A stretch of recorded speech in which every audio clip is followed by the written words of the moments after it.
marabha ana kureva nemunhu akacherera ega guva rake kubva akamwa kambwa ndo vakatanga kuzvikamudzira mazuva ekurarama. Musanange muroyi, rabha akachera guva rake nemaoko ake.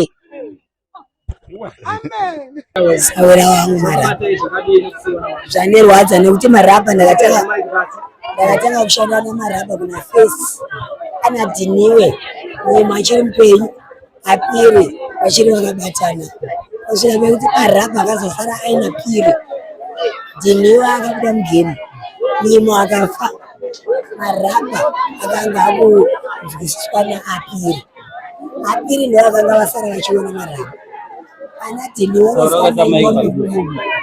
madaimpakoini aitenga kamudadaimanayo tamwatito ikakaduro kako kamuuraya zvino zvanoona muhangu aenda chisiyana waduki ndakutochinja maitiro uno nemagariro kuitira vana vaasiya nevanguwe kana ndikatofa vanenge vaashokera ini marabha nditashiya vari kumwatumbwa kuti tudoroto hatisi kuda kuti toti vasiye totiri kupedza vanhu vakawanda nekuti marabha chinjanye kumuuraya tikadoreka tikataura kuti vasiye kamukozodekako ine vanhu vetsokaziasikako ngavanhuwewo mapainziwo vachengetedze utano ndozvatinokurudzira.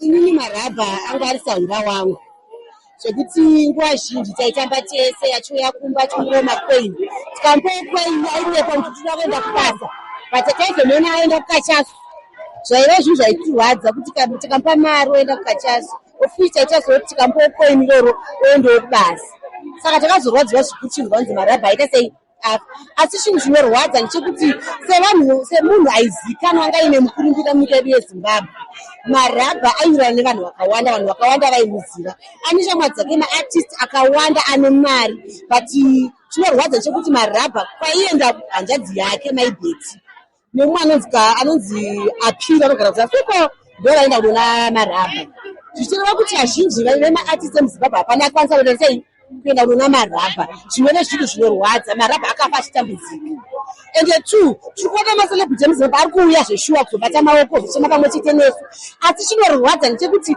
kana vari madhamboso akapanapa nezuro vaisatobhoda kana kugumwa kana kuda kubhesonekuvana kuti vangodzoe munhu wanozikanwa vanga vasingadi asi interizofanana ilexofanana ana chipo the trouble maker ana maititi zvezvitori navo izvezvi so vari kutamba chero jiti chayo kurodza kuti tiri vanhu vamwe chete tiri one family handiti kana tiri vana vemuzimbabwe tofanira kunge takabatana zvichireva kuti hatifanire kusiyira vamwe vanhu vachiita zvo zvavo isusu tisipo patakanzwa nzi marabha zveshuwa tese takauya nekuwanda kwedu vana vadiki zvigure mahure mhonzi pambi dzine dziri pano kuchema marabha zvichireva kuti kana macelebrity even akanga asipo marabha anongodii anongodigwa anongochemwa saka tanga chiro kupisa mhuri yeZimbabwe kuti kana mune macelebrity vakauya kunyika kunzvimbo yakaita inoyepo ngavasadadire vanhu nekuti tese takafanana hapana unonzi ane madarika mumwe nekuti tese tichangofa tichangoenda pasa saka tanga chiro kumbira kuti sevana vemuzimbabwe tite one family one unity one love tinobatana zvakadaro. Ndiri muwakidzani ndabatikana hangu firo yake marwariro ake nemararamiro akanga akuita malast days vanhu vaimuregerera. Vanhu ngatidei munhu achiri mupenyu koziwa anga aine mbiri yekuita madhirama bari mukaona umwenyu kuti ane urwere mirai naye kubva muurwere kusvika mukufa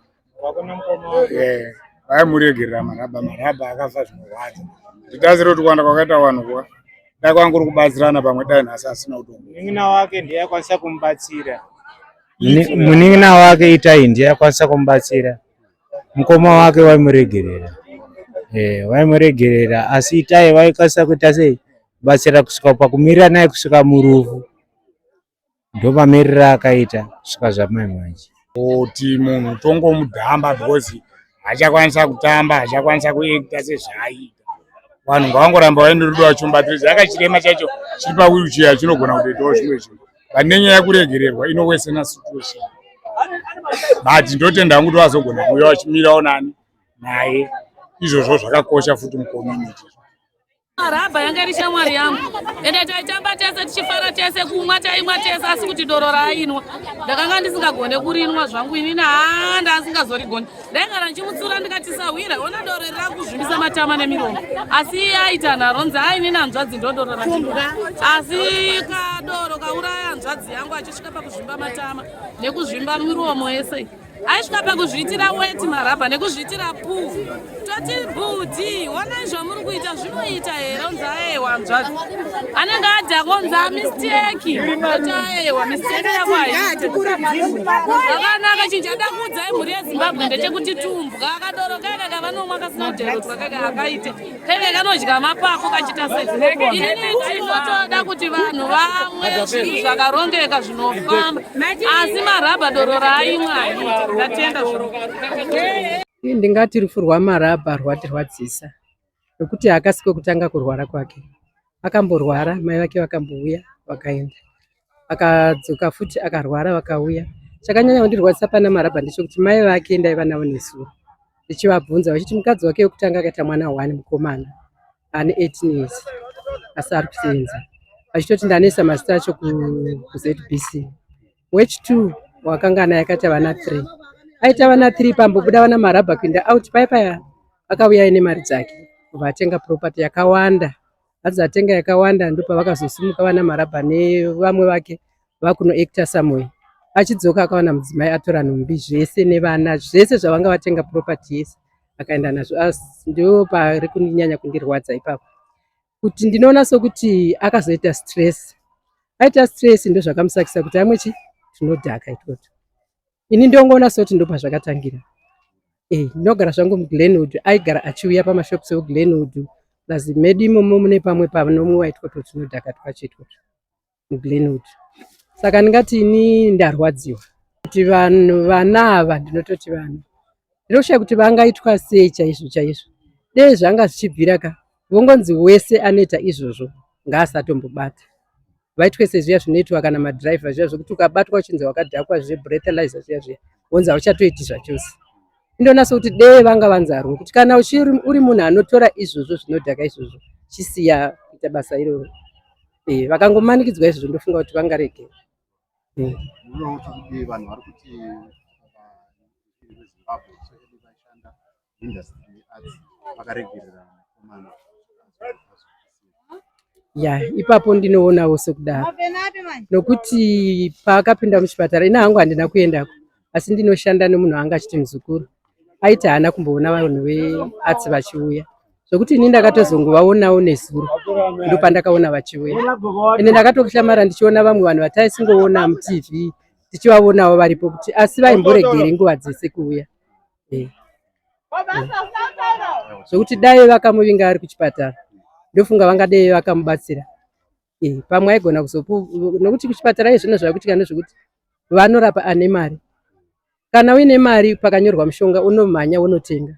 Zvino pamwe baba vangu vakashaya kanotengera mushonga plus chikafu sekumba kwacho ndionise kuti zvakamira zvakanaka nokuti semunhu asina mukadzi pamwe vanokubikira vacho vanoshayikwa nokuti ainzi vaimubikira vacho kazhinji vaizoti vachienda nechikafu otowana atobuda atoenda. Nezvino zvida zvokuti ivava vanodhaka dei vachiwana munhu wokuti let's say ndiwe mwana wangu ndoziva kuti unomwa zvinodhaka ndofuma ndichikubikira makuseni wotanga kudya usati waenda kunomwa nokuti ukatanga kunomwa obviously hautodzoki nokuti unonosangana neoyo osangana oyo ngatimbeta tu plus twavanonzi tinomwa nditomuzvivharo akangomwa kachivharo ka1 atodhaka.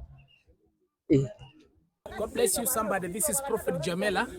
Tarwadziwa zvisingaite nekushayikirwa nemunhu akanga ane chipo chaakanga apuwa naMwari Marabha, but tinongoti kuna Marabha rest in peace.